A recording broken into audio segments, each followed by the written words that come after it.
Hello everyone and welcome to Plaisir's Flower channel. Today, as mentioned on the title, we're going to create a rose bouquet. A rose bouquet is extremely popular with everyone, whether it's red roses, which signifies love, or white roses, which could be for anyone. And mostly it means friendship and innocence. Whether it's pink or yellow or orange, they all mean different things. We have a full segment on colors of flowers and meanings of flowers in a different video. Please check that out. There's some good tips there so that you can always offer the right color for the right occasion and the right person. So today we are going to do a white bouquet. Always remove the outer petals. Blow on your roses. Prepare them ahead of time before you do your bouquet, because it's going to be quite difficult to start cleaning them once you have the rose bouquet in one hand. So I'm going to continue cleaning these. The ones that are clean, I'm going to put them in a different vase. A lot of florists, if you've watched different flower shows and flower segments, they like to line up their flowers on the table in front of them and then use them that way. I don't like doing that. No disrespect to all the other florists, we all have our own habits. I always like to clean them and then put them in a separate vase standing up. This way they will drink. No matter how long I take to make a bouquet, they're not without water and their face is not touching a table surface so that they would not get bruised. So clean them all up first. Today we have an order for a bouquet of roses, white roses, which I'm going to add some eucalyptus leaves to it. I really like eucalyptus with roses. I think it just complements it, makes it more luxurious, more elegant than really any other leaf. If you've noticed, if you've been watching my other videos, I don't use gypsophilias very often. They do have their place. We use gypsophilias for something completely different. We call them rainbow boxes. And our rainbow boxes are really, really popular, but I usually don't use gypsophilia or baby's breath. Some people call them baby's breath. I don't use them for rose bouquets. It's a traditional filler to use. For me, it's very 1980s. It's over. We have a lot of other beautiful fillers, and we can always be more creative than just going with the norm. I do like them colored. We do hand paint them and use them sometimes in arrangements, but just roses and gypsos I don't like. So that's a little trivia about me and what I like to do. Chay, what's going on? What are you looking at outside? What's happening? He's very curious. Right now there's some cars being parked outside and he is the police of the boutique. So he's checking out to see who they are. Okay, making rose bouquets are really simple. You just have to follow a couple of little rules and you're good to go. You open your hand like this and you place the rose right there in between your thumb and your first finger. The next one you put on and you turn. You always have to turn when you do a rose bouquet. The third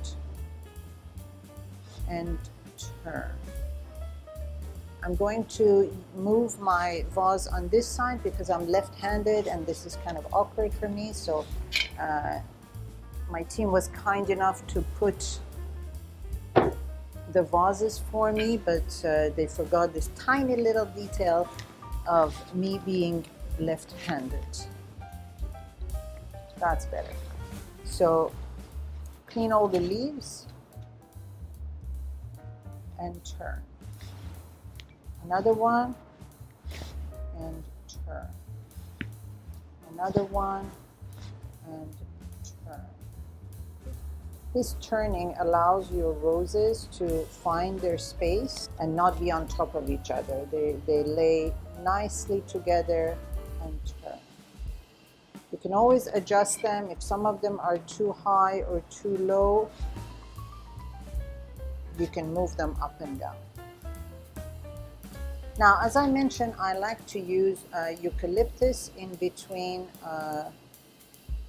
my rose bouquets. So we're going to do that as well, but not too many, yeah? Just want a little bit popping out.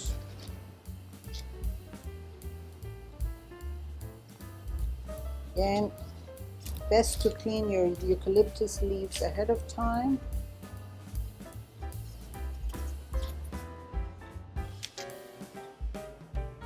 And turn.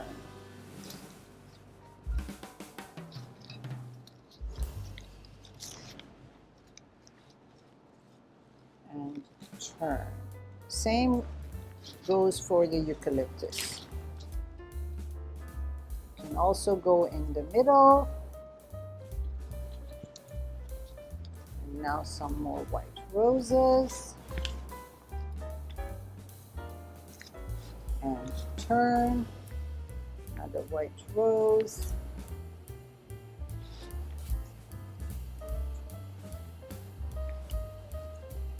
And turn.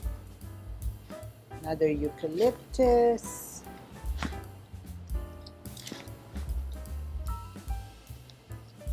And turn. It's always nice to look at your work and see where you're missing something. I see. Very pretty. Small bouquet, that's all we're doing today, nothing big.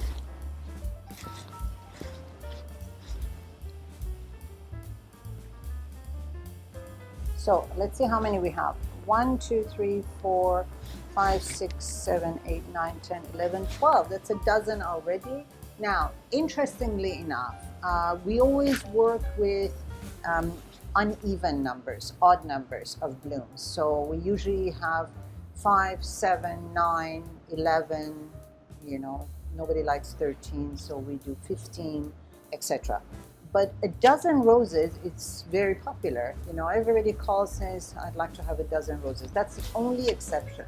We have, again, a full video on why certain countries and certain cultures use uneven numbers for blooms, what it means. Check it out. There's some nice tips in there as well. Voila, it's very pretty, very beautiful, elegant, all white and green. Eucalyptus being a luxurious leaf adds so much to the bouquet. Of course, I'm going to cut this properly and we're going to wrap it and ribbon, etc. But this is what white roses and eucalyptus would look like. Making a rose bouquet couldn't be simpler. Just use your hand, turn it every time that you add a rose, every time you add a greenery. Just turn it slightly and then you can look at your work. And if something is too low or too high, you can still move it. You don't need to tape it. You know, sometimes when you receive a bouquet and it's all scotch tape, tape, it's really annoying to open it and put it in a vase. So I don't like doing that. Sometimes if a bouquet is very, very large, you have to, but we don't use scotch tape for that. We use some type of ribbon or any other kind of fastener. So voila. This is how you do it. Very simple. Use your hand, place a rose, turn it, next rose, turn it, next rose, turn it. Eucalyptus or any other greeneries you have, add it in between and always turn it so that your bouquet stays round like this together. I hope you enjoyed today's video on how to make a rose bouquet in a very simple way. Just use your hands, turn everything around, and you're done with a nice round rose bouquet. If you enjoyed today's segment, please subscribe to our channel. It encourages us to make more videos for you. Leave a comment. I love reading your comments. I love your energy, your encouragement, and give us a thumbs up if you like the video. Thank you so much. We'll see you next week. Bye-bye.